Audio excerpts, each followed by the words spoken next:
Bengal safe Murshidabad জেলায় ফার্নিচারের জগতে এক পরিচিত ও প্রতিষ্ঠিত নাম।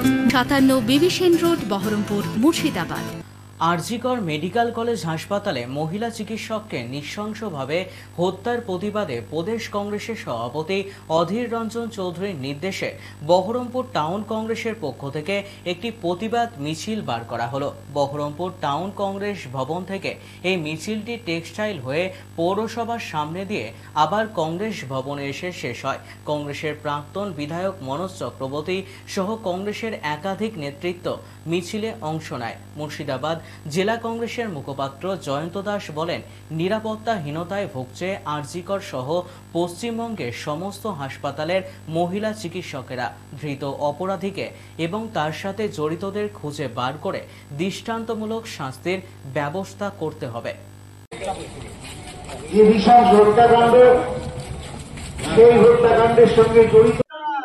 আপনারা জানেন, সারা পশ্চিমবঙ্গে হাড় হিম করা একটা ঘটনা। আরজিকর মেডিকেল কলেজে যেখানে কৃতি সন্তানরা তারা সেখানে চান্স পায়।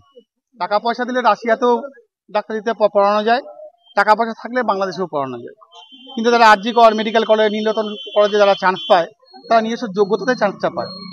সেখানে একটা কৃতি মেয়ে যে পিএইচডি করছে, তাকে রাত্রিবেলা ডিউটি অবস্থায় নিরাপত্তার অভাবের জন্য তাকে মারা যেতে হলো।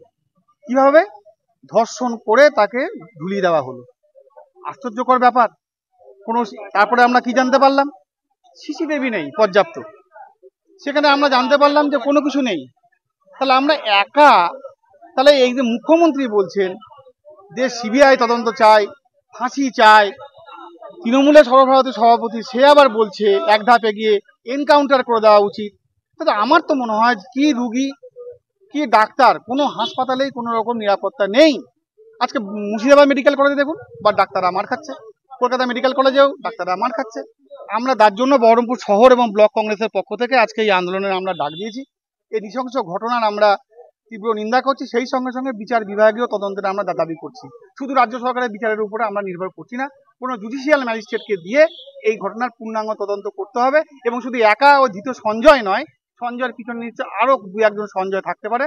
তাদেরকে গ্রেপ্তার করে উপযুক্ত শাস্তি দিতে হবে। কারণ এই বহরমপুর শহরেই এর আগে কিন্তু ঘটে গেছিল আরেকটি ঘটনা। খুব স্বাভাবিক, কারণ এগুলো বন্ধ হোক, মেয়েদের নিরাপত্তা বাড়ুক, এটাই আমরা চাইছি। তার প্রতিবাদে আজকে আমাদের মিছিল। বেঙ্গল সেফ মুর্শিদাবাদ জেলায় ফার্নিচারের জগতে এক পরিচিত ও প্রতিষ্ঠিত নাম। মনের ভাবনাগুলো প্রকাশ পেল, ঘর সাজাতে ইচ্ছে হলো, রকমারি আসবাব আছে একসাথে, চলো ঘর সাজাই বেঙ্গল সেফের সাথে, বেঙ্গল সেফের সাথে। বেঙ্গল সেফ 57 বিবি সেন রোড, বহরমপুর, মুর্শিদাবাদ।